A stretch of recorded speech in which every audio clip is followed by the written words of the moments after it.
Hey guys, Cell here, and welcome back to some more Fate Grand Order.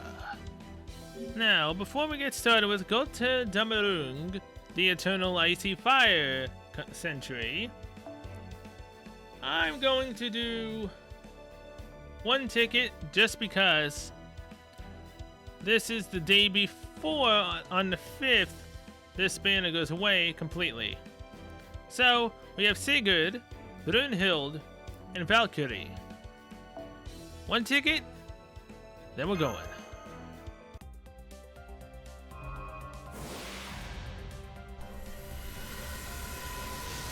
Garvanto! Berserker! Oh, Kyuhime, why? You literally popped up in my head the moment I saw Berserker too. God dang it. Okay, fine. And we just got another Kyuhime. Oh boy. Hopefully that means that she won't be showing up in any of my pulls and guarantees and whatnot. Well, she won't be showing up in guarantee. That's obviously guaranteed that she won't be. The other banner though, I mean, has she been announced yet? I don't know. Probably not. She probably will be tomorrow, which will be the 6th. So when we left on a cliffhanger last time because of manure or someone? I repeat, I'm a mage from Bobby Human History. Please come find me at the following coordinates. This is Baldunders, the Wandering Sea. Wandering Sea? Wandering Sea? The Wandering Sea?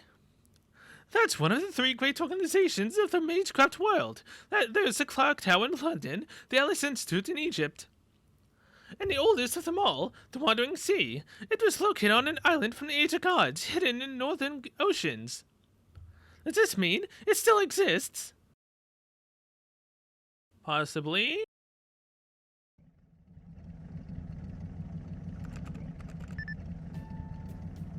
Atmospheric analysis complete. Nitrogen, oxygen, argon, and carbon dioxide levels all green. The matter in our atmosphere is almost identical to levels in the 21st century. I'm not picking up any harmful trace substances either. So we still have breathable air, even in this creepy bleached world. Well, that means we can park the shadow border and go have a look for ourselves. What do you think, Cell? Does that sound intriguing, stepping out into a world of sheer nothing in every direction? Of course it does. First we'll go out and get some fresh air, and then we'll look for food. You still haven't told me what the Wandering Sea actually is.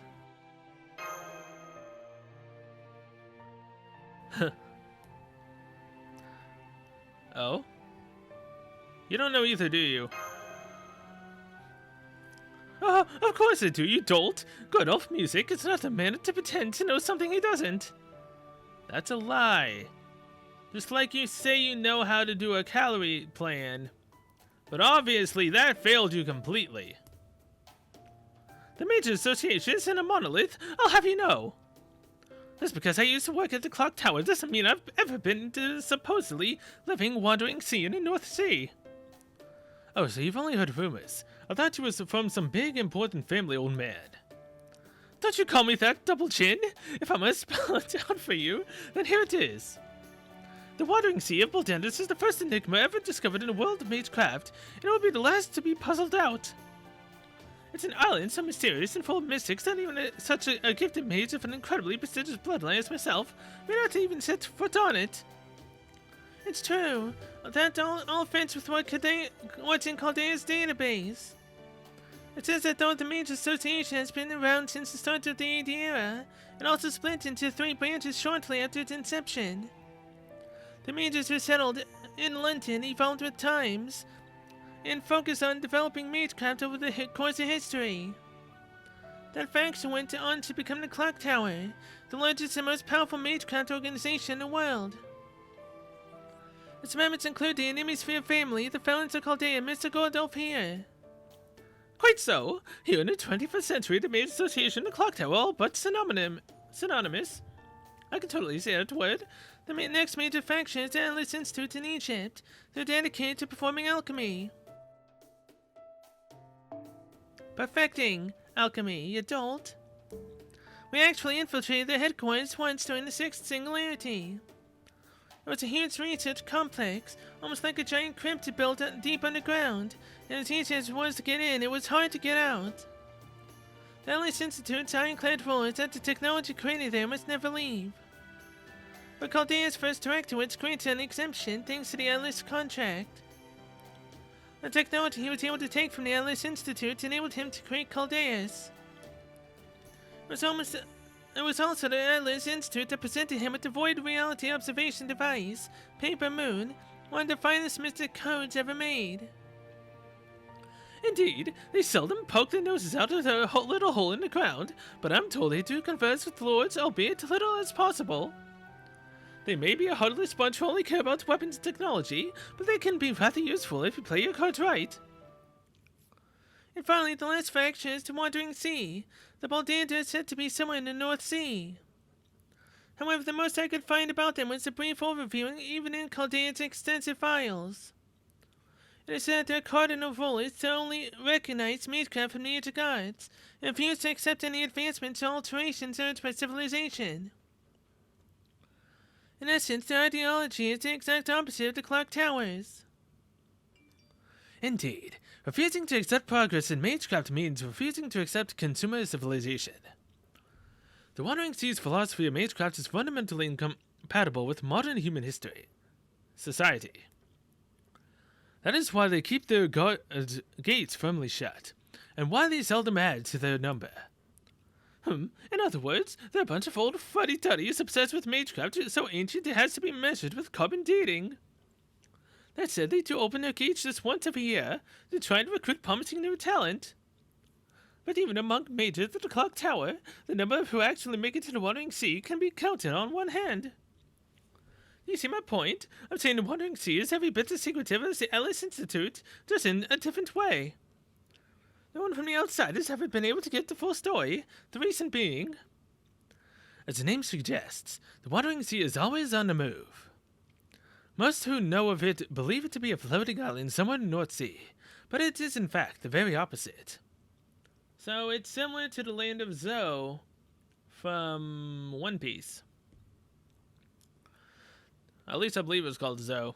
The Wandering Sea's headquarters were built before the Age Era began, and they never move at all. It is instead the sea in which they are located that moves around, a world unto itself in many ways. That is almost certainly why its location still remains a secret even in the 21st century. Land that moves around while placing mystic textures on itself, I see that would make it its own independent singularity. It would also explain how it was able to escape whatever turned the Earth's surface into an endless white desert. All this time they've been turning their noses up at us, but the moment things go south they don't have any issues sending us a distress signal. Some successes the two mystics they turned out to be. They should try taking a page from our book. We're the ones who made it through Russia by the skin of our teeth, with no outside help. We're the ones who are currently flailing about with no plan. At least you understand the situation is still pretty dire, I guess. Given the present circumstances, it looks like the people of Wandering Sea have decided to bend their rules in order to offer us a lifeboat. At any rate, Administrative Advisor Holmes, I have a question for you. I would like to be as certain as possible. What do you make of this? Can we trust that their distress signal is genuine? I'm afraid I can't speak to that. What do you think, Da Vinci? Could go either way from the look of it. This transmission is a part of the clock tower standards, but its wavelengths is pretty close to the waveforms the Atlas Institute uses. Since we don't have any data about the Wandering Sea ourselves, I can't really give you a definitive answer. Still, I can verify that there's definitely something to be found at these coordinates. Whatever their story is, if there's a magecraft workshop there, I'd really like to at least check it out. I know we managed to stretch things with the materials we got in Russia, but there are still limits to what the Shadow Border can do. What I really want to do is to retune the whole frame from the scratch, but I doubt we'll be finding much in the way of materials considering the entire world seems to be an empty wasteland. These coordinates in the Wandering Sea would put us in the seas west of Norway. We could go through the Scandinavian peninsula, or turn north to Germany and cross Denmark. We just left Moscow heading west, so it will take us a few days to reach them regardless of our route. Assuming that the border can convert the mana in the atmosphere into electricity, that just leaves a question of food. What if we go to the Wandering Sea via zero sail? Can't we just, pop over there? No zero sails. The technical advisor expressly forbid it. Even if we are going to run into another one of those storm walls again along the way, we need to stick to the surface as much as possible. But why? And did you just say there are more of those storm walls? Explain yourself, technical advisor. If there's another storm wall in a path, does that mean we're running straight into another Lostbelt? Well, let's see. How many cryptids were there? Let's see. There was Kadok, the girl, the one dude, the other dude, their leader, technically, the one who's most likely was the strongest of them all. Am I forgetting anyone? Oh yeah, the other girl who doesn't really want to work. So 7 Lostbelts, so we have 6 more to go, I believe. Yeah, what? You're screwed, Gordolf. You gotta go through 6 more of these. I think. We don't have any other choice. Gordolf, now with the 2 big problems we're facing. First, there's the small matter of the Wandering Sea living up to its name. Its coordinates they sent us are all over the place. Literally, in fact, they're in a constant state of flux. Nothing definite or precise. With coordinates like these, it would be very risky to try zero sailing there with the paper moon. So until unless we go to the Wandering Sea directly and force some kind of connection to it, a long distance zero sail is out of the question. Second, and this is the real problem, we don't have the energy. Yes, Holmes also helpfully suggested converting mana into electricity, as if it were a simple matter, but that can only get us so far. The conversion rate isn't efficient enough, so we'd end up spending more power than we can produce, which would make a long zero sail trip fatal. After all, no more power means no more working life support systems, and I don't know about you guys. Why should I want to be out in this bleached white world all by myself? Good point. The logic walls that we have to put up in void space do use a lot of power. At our current energy levels, I don't think the border could last 2 hours there. Like Da Vinci said, we don't even have the exact coordinates we need. So what? Are you saying we need to enter another Lostbelt if we're going to reach as possible as hope for salvation? Where's this new Lostbelt anyway? If we use a typical world map, then the entire Scandinavian peninsula is covered by one of these storm walls. Another half a day or so of driving, and you should all get to see the closest thing to the edge of the world for yourselves. I take it to mean that this white featureless ground will continue until we exit Russia territory then. At any rate, we have 2 possible routes to the Wandering Sea's designated coordinates.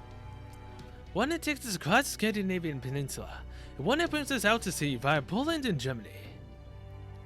Da Vinci, in your estimation, which of these gives us our best chance? Should we go by land or by sea? I think making a sea voyage would be a lot to ask of the border. We could perhaps get through the Strait of Dover.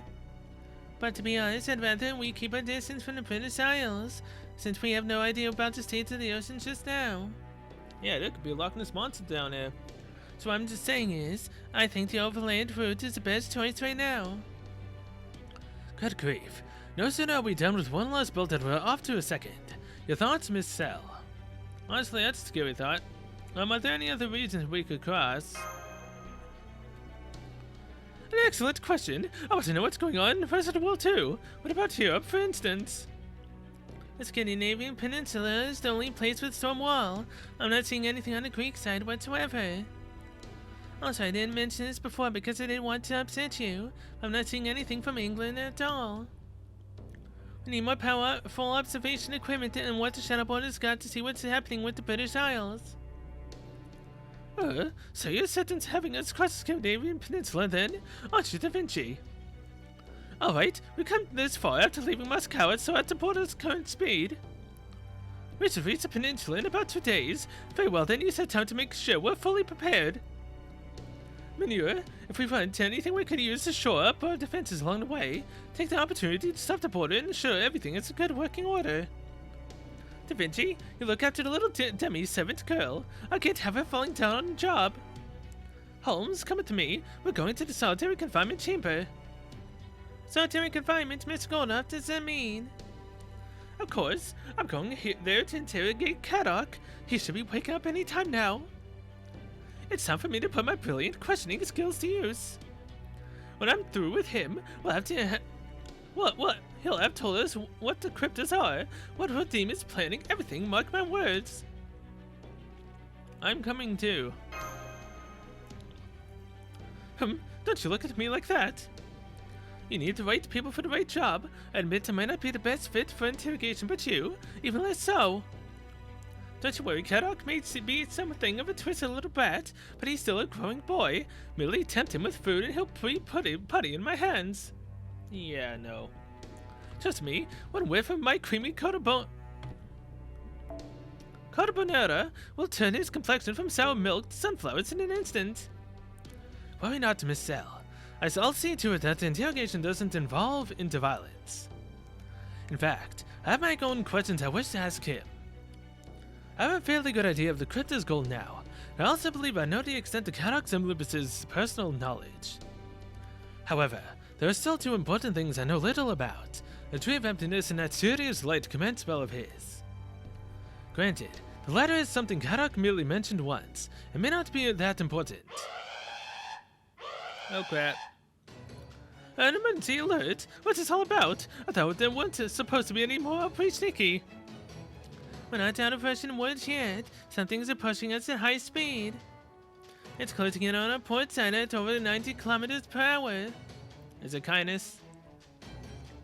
Come on, manure. Floor it before it catches up to us.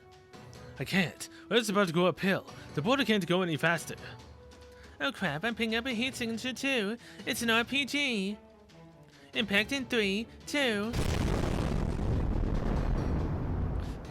I felt that. Please tell me that wasn't direct hit Da Vinci. Damage report. Attention intact. Are we going to have to bail in the middle of this race? I'm sure the damage is negligible, and our armor is perfectly intact. We shouldn't need to do more than wipe off the scorch mark. Shadowporter's armor is a composite of cutting-edge technology. In Magecraft theory, normal weapons can't even scratch it. That's not what I'm seeing. Holmes, that blast took out one of our armor plates. Another hit like that, we'll be in deep shit. Huh, really? Some great detective you are. Holmes! Then, that means... I remember now. This is the same sort of explosion I felt way back. 2 weeks ago, when I was just a helpless, albeit handsome man being shot at with an anti-material rifle. It can only mean that Coin Sky is back to finish the job. It really might be curtains this time. Profound. Spare us a trip down memory lane, old man. Come on, Holmes, do something. Right, my apologies. I'm not used to eating crow.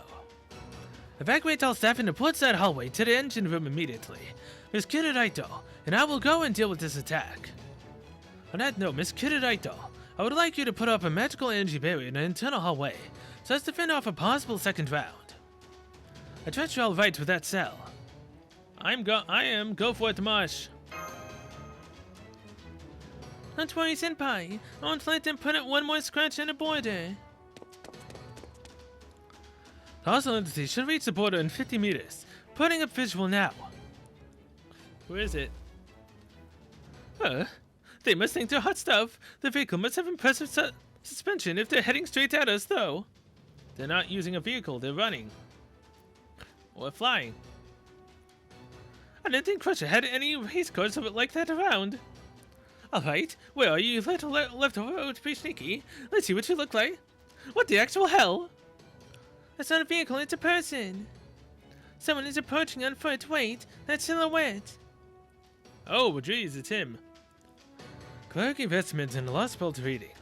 It's that priest, the one who calls himself Metropolitan Mercurius.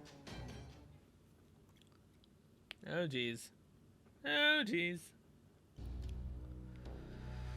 I woke up and I thought I heard a voice calling me. It was cold and almost brittle kind of voice. Where am I?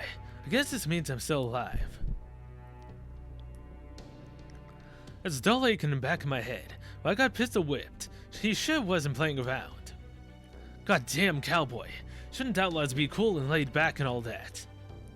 This shaking. Am I in a vehicle? This must be the shadow border. I tried to assess the circumstances as best as I can in this dimly lit place. It looks like they took me prisoner. They'd bound my hands, but now I can move around freely. The anti-matecraft cuffs they must have used on me are lying in pieces on the floor. Did I break them unconsciously while I was out? No, I couldn't have. I know I'm not capable of that. Why are the cuffs so damn cold? Did something freeze them enough to turn them brittle? Maybe it's a farewell gift to me. Ugh. That the thought even entered my mind makes me sick. I don't have time to get all sentimental. Now that I've failed, I don't have the right. Of course, it doesn't mean I'm going to waste this opportunity. If I'm gonna make a getaway. Someone attacking the shadow border from the outside, but the only ones who would do that are the cryptors. Does that mean someone's here to rescue me? No, there's no chance of that. They're here to shut me up. There's no other reason anyone would waste their time on a loser like me. Alright, I can't just sit around and wait for them to kill me. First off, I've got to find a way out of here. After that, who knows? Escaping is all I can hope for now. Once that's done, I'll just have to see where the wind takes me.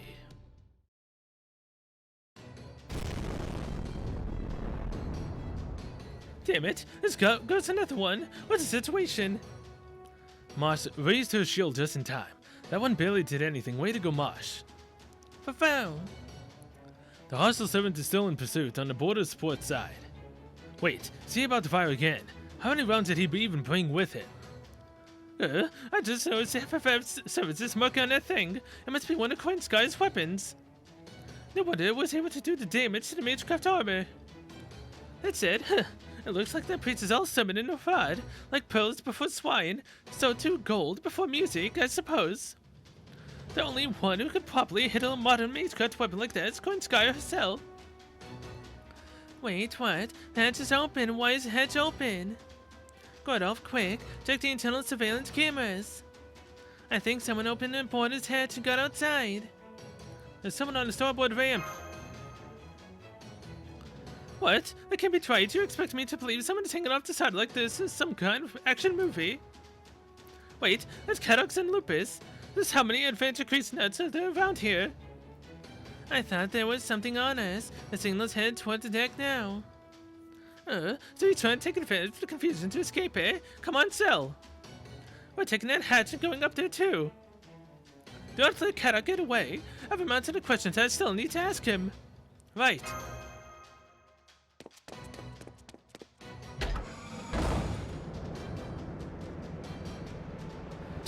You, huh? Figures you'd show up. You're looking a little less dazed now. Glad to see you're back to your usual happy-go-lucky nonsense. Looks like you're back up and at 'em too. Yeah, Party snapped me out of it. I see. Sadayaga's dead now, huh?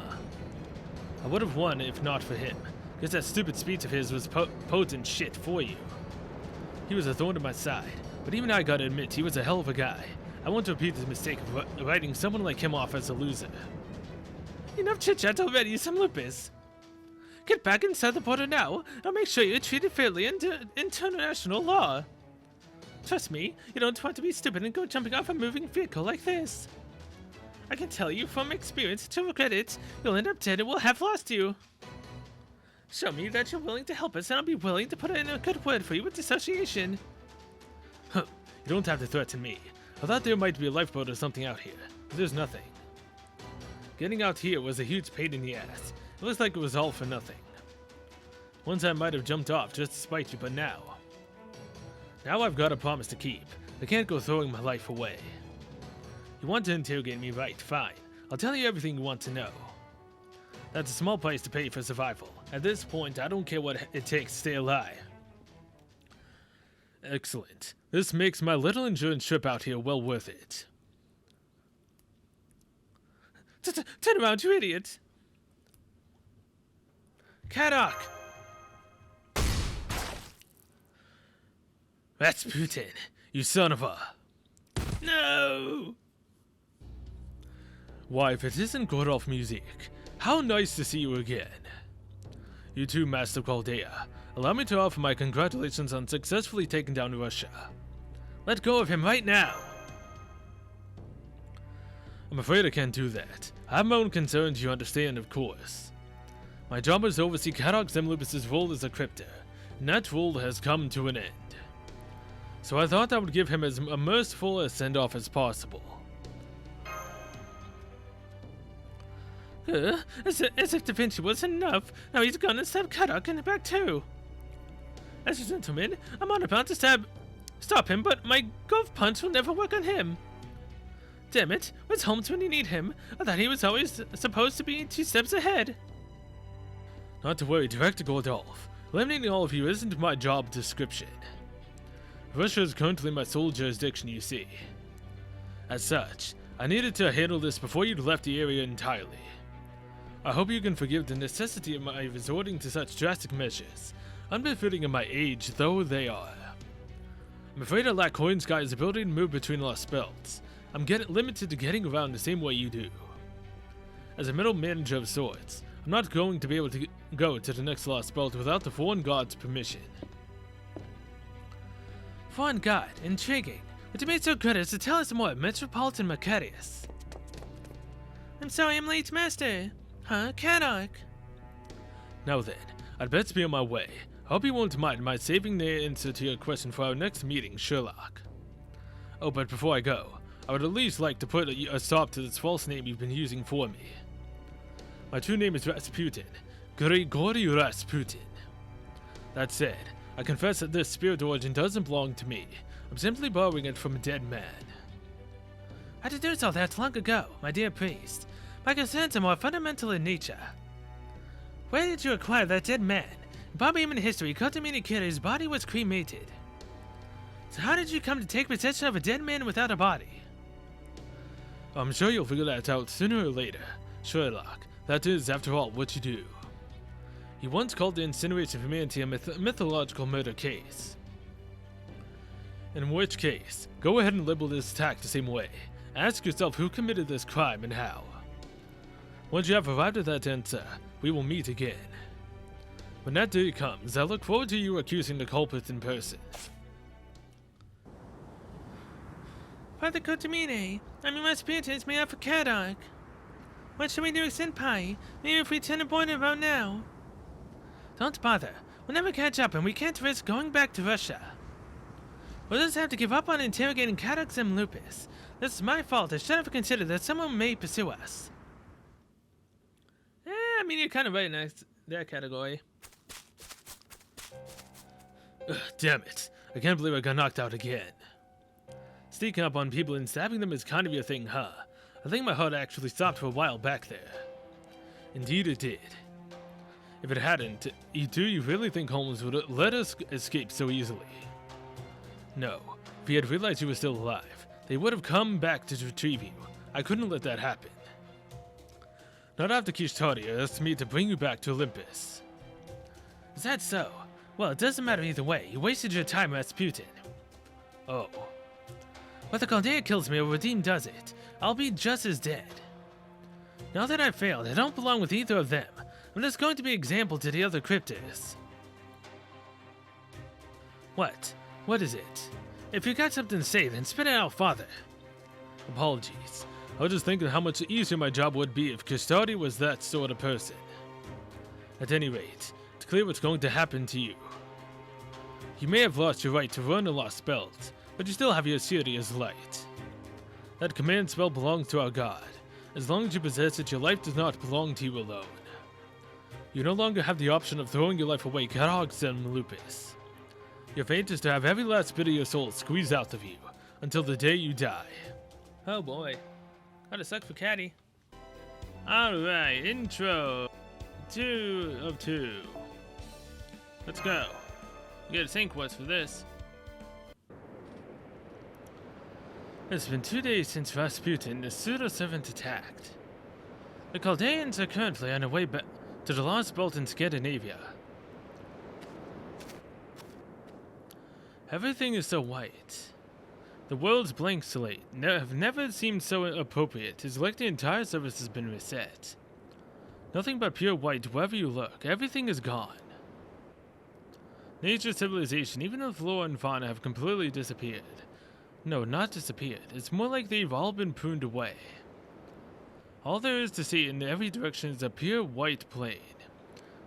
Though there were a few topographical exceptions along the way. Yeah, alright. It looked like the remains of some buildings, but they appeared to have been warped by extreme heat, or destroyed in some kind of shock wave.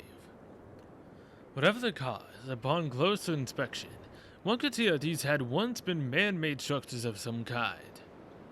This led to Cell and her allies stepping out to the shadow border to investigate further. The atmospheric composition was normal, the air was breathable and the gravity was the same as before. There was no need for a hazard suit or a spacesuit or anything of the sort. Good thing you didn't have to get all dressed up like an astronaut, huh? Said Leonardo da Vinci with a cherubic smile. Look, Senpai, you can see them up ahead, buildings. Whoa. Looks like even the buildings have been bleached. That explains why we couldn't see them at a distance. Those are buildings, right? If there are any survivors here, we should bring them back to the border as soon as... She drilled all off all of a sudden, probably because what she saw was beyond anything she could have imagined. No one could blame her. Anyone else would have been agape at the bizarre sight before them. The color had been drained out of everything. Some parts of the buildings even looked as though they had been rubbed away with an eraser. The whole thing looked like some bizarre postmodern art exhibit. It was made all the more baffling by being in the middle of a bleached desert. There were no signs of life anywhere, not even the remains of what had once been alive. It all looked so sterile, especially for ruins. It was the sort of thing you'd only see in dreams. Everyone back on the border, seeing it on their monitors, must have thought they were looking at a footage from an alien planet. Let's go in. There might still be something inside. Might. Earth had changed. It had been completely bleached, bland and now totally devoid of life with the exception of the Lostbelt. But even when it had been reset to a blank slate, there were still some places, some buildings, some life forms that had survived. Claudia decided to call these remnants. Today was the first contact they had with these sorts of remnants, these buildings that had been left behind on this newly blank Earth. Despite the new director's pessimistic outlook, the other staff couldn't ignore the possibility, however slight, that there might still be other survivors. But even though they never did find any other people, their investigation wasn't for nothing. Because they did find signs of life, signs that someone had survived all this and had been here before them. Here near the Scandinavian Lostbelt in what used to be Helsinki, the capital of Finland. But signs in these buildings that someone somewhere was still alive. Signs that someone had been living here for days, weeks, maybe even months. Empty bottles, piles of canned food, the remains of a communication device someone had clearly spent a great deal of effort trying to repair. There was even something that looked like a doll lying on the floor, a sign that a young child had been among the survivors. And above all, they found something that had clearly been left behind with intent. According to this journal, it looks like somebody was here as recently as 2 days ago. The last entry is dated the day before yesterday. It looks like there were 6 survivors at first, but over time their numbers gradually dwindled until... In the end, whoever wrote this journal must have been the last one to disappear. Where could they all have gone? Unfortunately, though, whoever wrote the journal had excellent penmanship. It was in a language that Cell could not read. It could have been Finnish, or maybe Swedish, either way. It may as well have been Greek to Cell. Why did this happen to our planet? Why do these invaders from another world hate humanity so much? If nothing else, those vital questions written on the last pages were clear. Why? Why? Why? That is all these people could ask, even as they were wiped away. Almost as though they were being punished for seeking meaning in their crisis. It's time, Master. Let's head back to the border. We're almost to Sweden now. You should rest up for the coming battles. As they left the remnants behind them, one thought haunted each and every one of them. Nowhere was there so much as a trace of blood, A hint of violence. Soon the Shadow Border will enter the second Lostbelt. Will it be a hellish wasteland inhospitable to life, or perhaps an inferno? I mean, last one was extremely cold. Is this gonna be extremely hot? So that's what those storm walls look like from the outside. Yeah, finally about to take the plunge into the Scandinavian Lostbelt. And not because we have no other choice like with Russia. This time we choose to do it ourselves. As you all saw, there's a tree of emptiness here as well. Though at this distance it looks more like a faint pillar of light than a tree.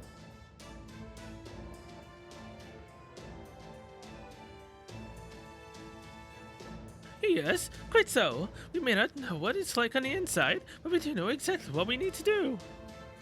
This is a lost belt, a place carved out of history, different from our own. There's no telling what horrors may await us there. But once we cut down that tree of emptiness, thingamabob, the lost belt will return to its original state and the storm wall will disappear. Yeah, but I think we should put this particular tree of emptiness investigation off until later. Our priority is to slip through Scandinavia and get to the Wandering Sea. Depending on what it's like in there, we might be able to just ignore the lost belt. I highly doubt that. If we're going to invade this place, we should do so after we've improved our offensive options at the Wandering Sea. It won't do for Cell and Mars to be the only two ever risking their necks out on the front lines.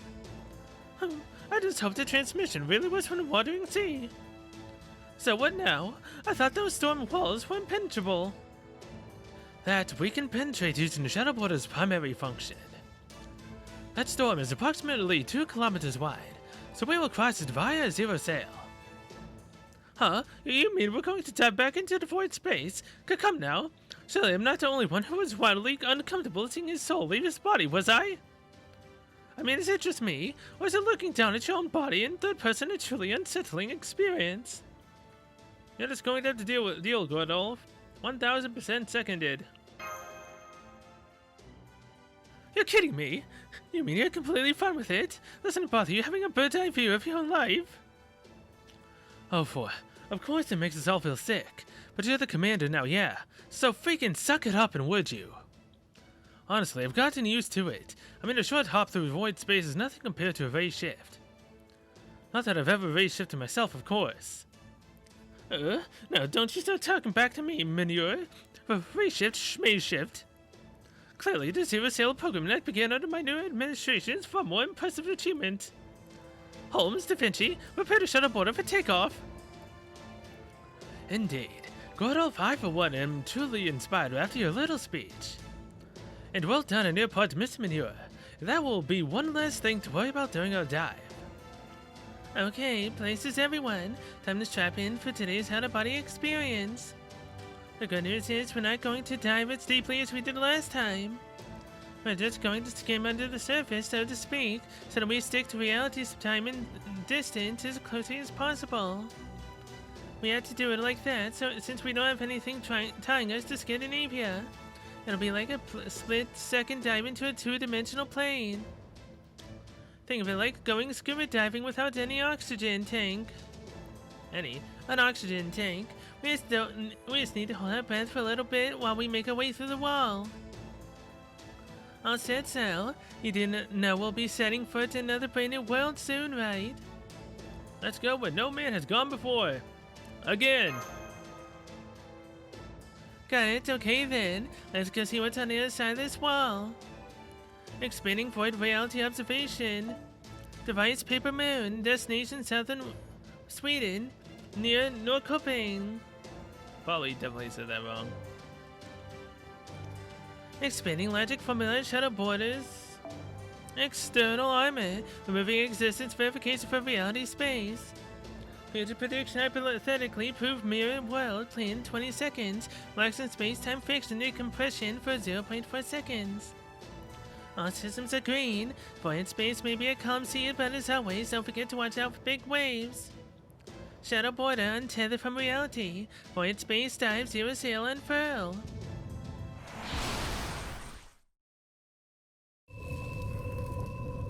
Hey, we get to see this again, alright.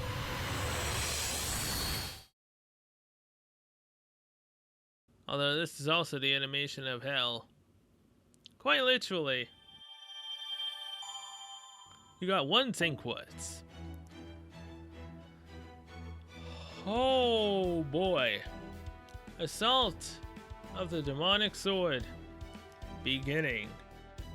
Section 1 is 3. We have time for one more. And then we can finish section 1 and potentially 2. Yeah, let's go. Section 1, Assault of the Demonic Sword beginning. We're not even gonna be able to. Oh crap. That's beginning. Which means there might be a middle and end. I've always hated Sundays. Is it because I hate my father? No. Is it because I hate my mother? No, it's not that either. When I was little, I wholeheartedly embraced their dreams for me. I really thought everything they talked about would come true. I didn't need to hate them. I didn't even need much in the way of parental love from them. I believed that I would one day reach the 6th imaginary element, just as they wanted. I would be the one to make my family's long-held dream come true. I had to gain the power I needed to accomplish that. But even so, I hated Sundays, detested them even. I loathed having to spend all day Sunday at home, the home I grew up in, with my parents. From the time I woke up until the time I went to bed, it felt as though that giant ceiling was crushing me to death.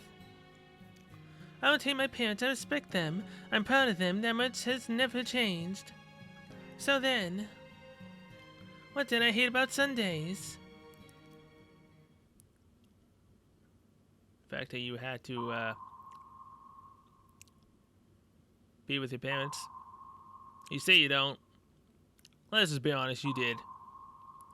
Report from the computer room. Report from the computer room. So far this year's sail is looking just peachy. Just kick back and enjoy this little voyage through the sea of time. We've got 150 kilometers across at our current reduced speed. I think it should take us about an hour or so. Did you say that we wouldn't even last 2 hours in here? Oh. Uh-oh, somebody's not happy about this trip. What happened to all that plus he was spouting just a little while ago?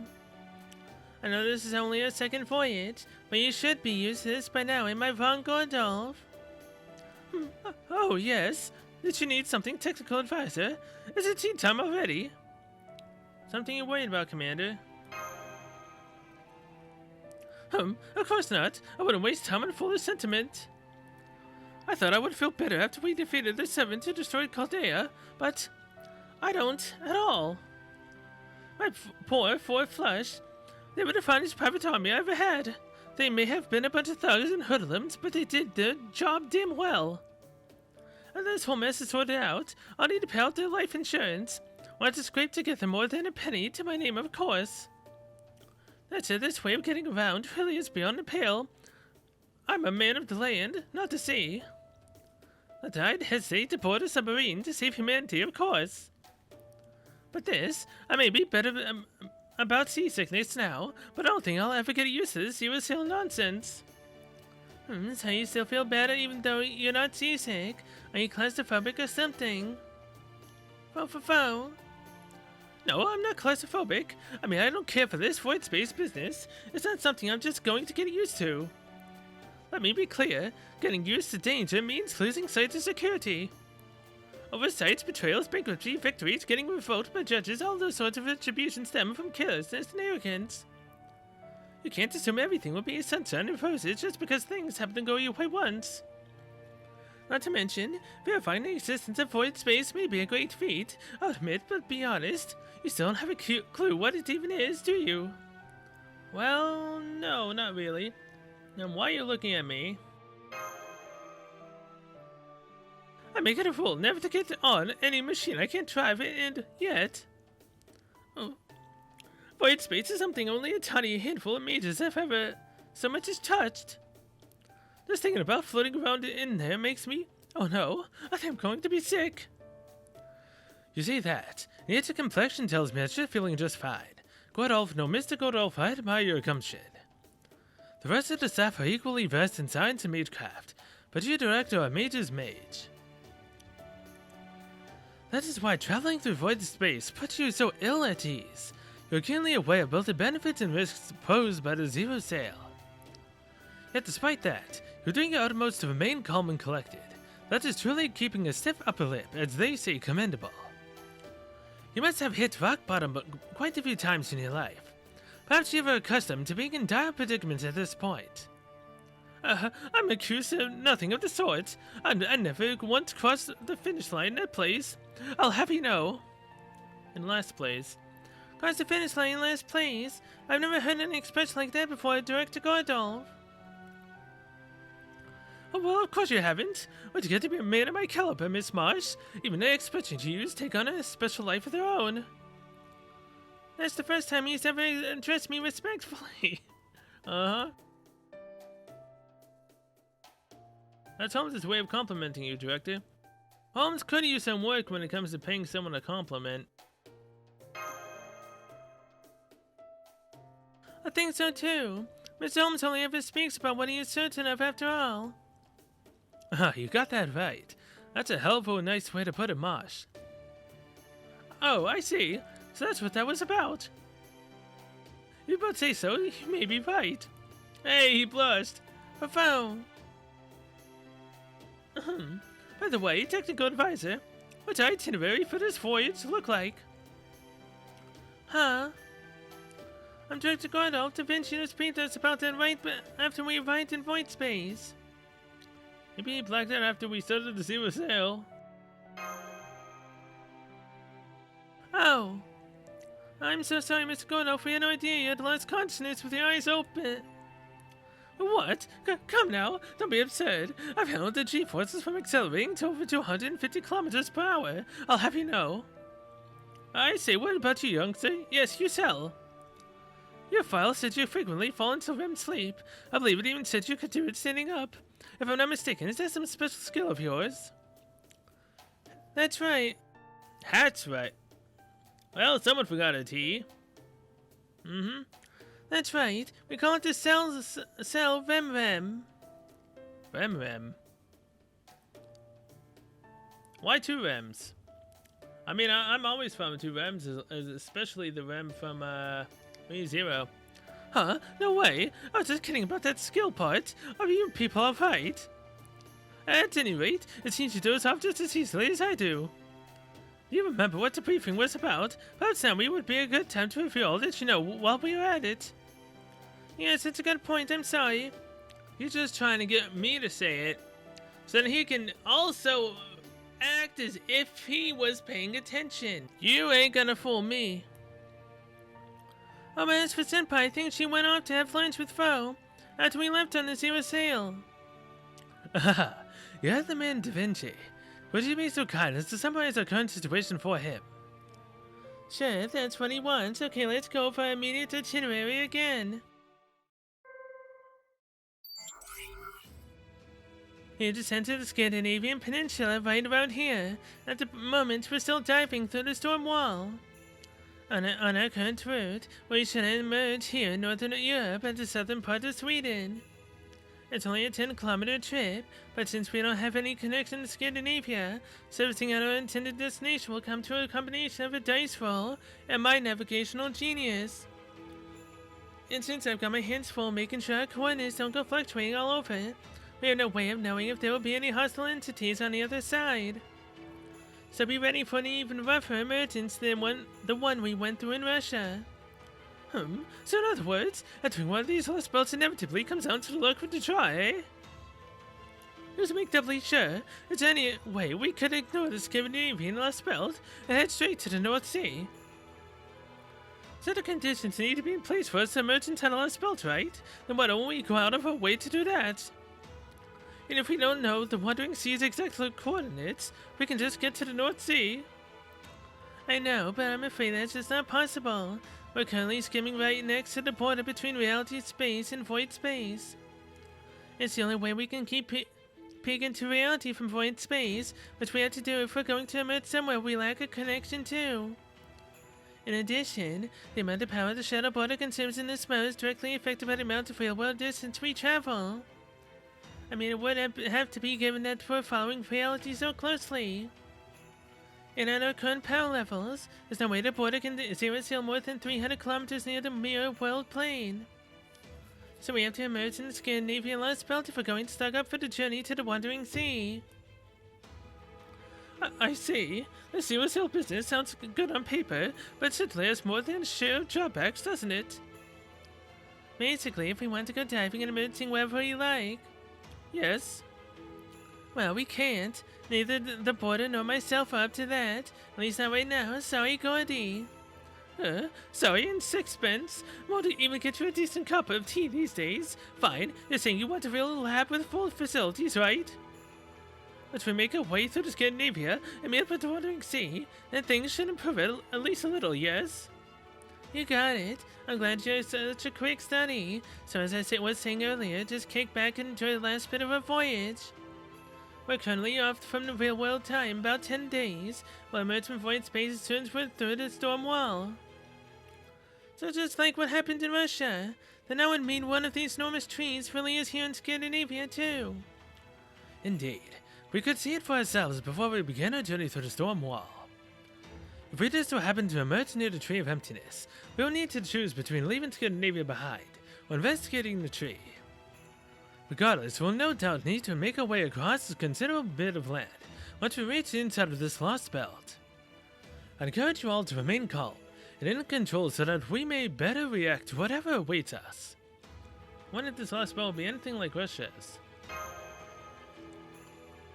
Although, when the Russian Tree of Emptiness came crashing down, it did so in a rather indecipherable.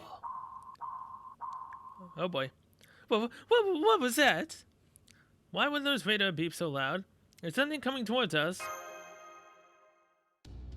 Something's pinging our omnidirectional sonar. What the? There's something with a fixed wavelength moving around. Something with a fixed wavelength? Do you mean there's something else here besides the shadow border? Wait, what? Hold on. Just hold on. You mean to tell me there's something alive out there? In void space? Buffo! Indeed. Under normal circumstances, there nothing could possibly exist in void space. Unless it were itself composed of void. There are exceptions, though. Namely, the all-terrain void transporter shadow border, its crew and the paper moon.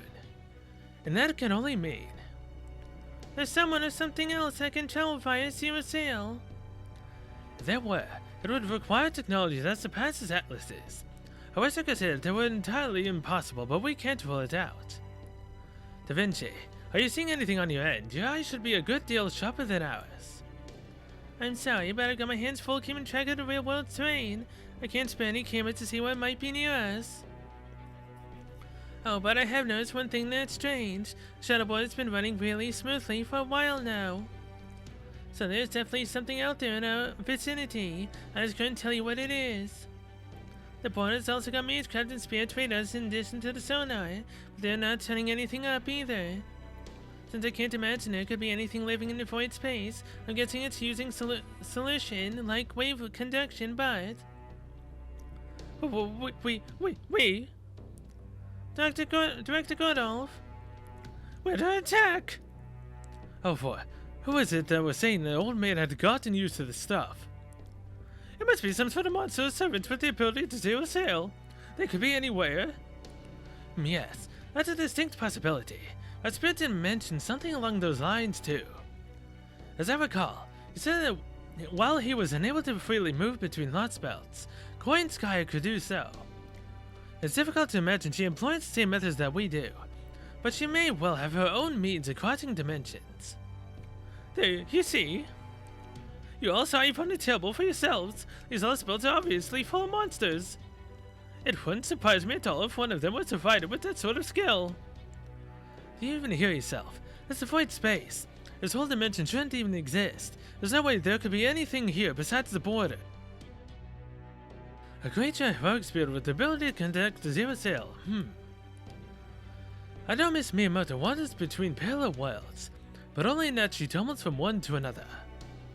She's only a drifter who keeps falling through realities, because all of the possibilities have abandoned her. There's no being in all of reality space besides us, who can freely travel between dimensions. That at least wasn't what the Atlas Institute's Trismegistus said as of 2018. Still, it's not something we can rule out entirely. That we are here ourselves means it must be possible for someone else to be as well. Couldn't you have kept that to yourself, Holmes? You're just gonna work the old man up even more. Vo? Did it just get even closer? Please calm down, Director. I know this may not help but put your mind at ease, but I think I sensed something close. Is it something we've seen before? No, I don't think so, but strangely enough, I also don't think that whatever it is malicious. In fact, I think it might even be kind of warm and comforting. Oh, come now. I've seen a demon operating procedure. They bid their hook with kindness. Well, I'm not falling for it. I'm going to listen to my own instincts. Listen up, all of you. I have no desire to become an adventure creature not like the rest of you. But even I can see that making an emergency exit out of the void space is our best option here. Therefore, as Director Caltea, I am ordering the shuttleboard to make an immediate emergency exit into reality space. An emergency exit? I want to take Marge's side here, but I have to admit Gordolf has a point. One thing is for sure, there's something out there that even I can't see. We shouldn't take that lightly. So my vote is for the emergency exit, and as luck would have it, we're very close to the end of the storm wall. That said, there's one thing I want to go over first. We've already crossed the border. We're currently in what used to be the southern Sweden, somewhere inside the Scandinavian Lostbelt. But when we emerge, the risks will be even greater than they were back in Russia. Cutting out the future predictions in order to force our way back to reality could result in the entire shuttle border coming apart. It's not just the border, all of you could end up seriously hurt as well. If yourselves from 10 days ago happen to overlap with yourselves from now, just having your bodies catch up with their own regulatory functions will be enough to make you vomit. Okay, if that ends up happening, of course, as this vehicle central processing unit, I'll do my best to avoid that. Of course, at this point, a little nausea is nothing. Let's get us the hell out of here, Da Vinci. I don't want to spend another second with this unknown thing if I can help it. I'm responsible for all of your lives here, and as such, I refuse to continue avoiding such close proximity to an unknown entity. Get the shuttle boarded to the surface right now. Don't make me repeat myself again. Just hurry. Alrighty, if you're ready to face the music, I'll do my best to make it sure it's a pleasant tune. Manure, I'm going to switch over to manual. We don't want the safety functions putting on the brakes on autopilot. Are you serious? Doesn't that completely go against the manufacturer's recommendation? Probably. Initiating high-speed calculations, preparing to emerge in. Emergency alert! Everyone strap in! Take deep breaths while you still can! Don't worry about that alert. We're just putting a little more strain on the hull than it's designed for. It's not incredibly dangerous. Da Vinci knows what she's doing. Right, you're right. I believe in her, senpai. Oh, I really didn't want to resort to this. Since it gives me a bad fever, this new smaller body just isn't as resilient as my old one. I'll do whatever I can to help. Patch me into the console if you would. I'll help too. Thank you, but I'm afraid I'm relegated to learning by observation myself. But the more hands, the better. If only Mr. Babbage were here to assist us. I hear you, but I'm afraid the spirit origin briefcase alone just isn't enough to summon him outside of short battles. We'll just have to make do. Man, wouldn't it be great if another cellularity dropped into our laps right now? Like, say now. Damn, it didn't work. Oh well, worth a shot. It's for our own after all. Alright then, let's do this thing. Activate paper mode, initiating planned navigational chart plus minus convergence. Commencing shuttleboard's docking sequence into reality boundary. Disengaging mirror world plane voyage. Though the stratum may dissolve, I continue to exist. Reapplying time flow attraction from reality space. 0.4 seconds difference between target coordinates in current recognition confirmed. That's well within tolerances, so we are good to go. Emerging from void space. 30 seconds until arrival in reality space. Zero cell complete. Emerging in reality space.